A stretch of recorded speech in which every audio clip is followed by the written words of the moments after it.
C'est une rencontre que l'on tient habituellement avec tous les acteurs, discuter du contenu de l'événement et aussi assigner les tâches, mais aussi avoir une sorte de deadline pour chaque activité, quand est-ce que précisément ça va être déroulé. Alors à l'issue de la rencontre, on se retrouve avec 5 activités phares à suivre.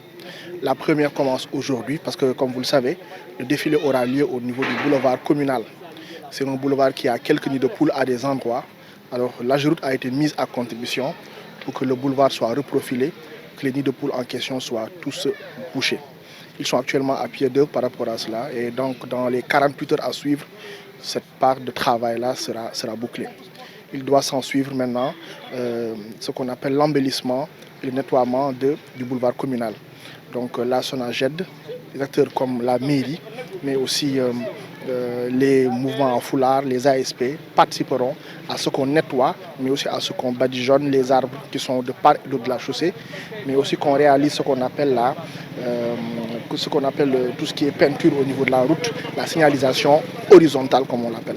Donc cette activité-là est prévue à partir du 30 pour le nettoiement et du 30 jusqu'au 2 au plus tard, on fera le travail final d'embellissement avec la peinture. Alors, comme troisième activité, nous avons maintenant la randonnée pédestre qui doit se tenir le 3 au matin.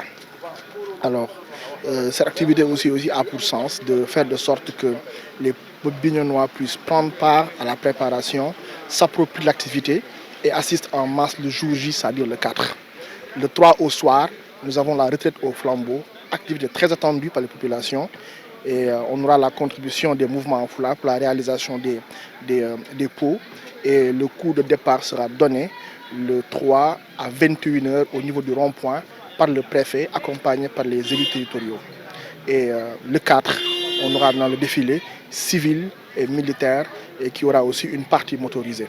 Alors, entre ces 3 activités, on a la date du 2 qui est importante, qui est la date retenue pour la répétition générale.